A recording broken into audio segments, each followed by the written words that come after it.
Questions that everybody asks me is, John, when do I lock my interest rate? Like, we've been through this whole thing. Is my rate locked in? Well, I told you when we pre-approved you, your rate does not get locked in until you get an offer accepted on a home.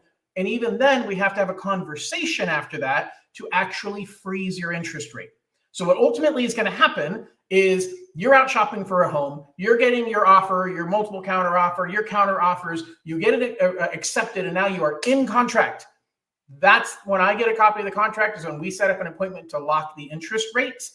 I'll explain all of how that works in a future video, but just right now, understand we don't know where rates are. We know where they're at daily, but we don't know where it's going to be the day you get your offer accepted. And if you get your offer accepted at 7:30 at night on a Friday night, that doesn't mean that day's rate's locked in.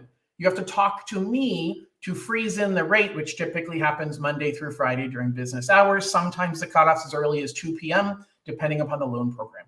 The final thing I'll tell you about rate locks is there is such a thing as a lock and shop program. A lot of lenders advertise it. It's not really a great deal. You're going to pay a certain amount of money as an upfront deposit, and the lender's going to freeze your interest rate. And you have between 60 and 90 days to find a home and close escrow at that interest rate. If you don't, you lose the interest rate and the upfront deposit. With the market being tight right now, with very little inventory out there right now, that's a pretty high risk to take.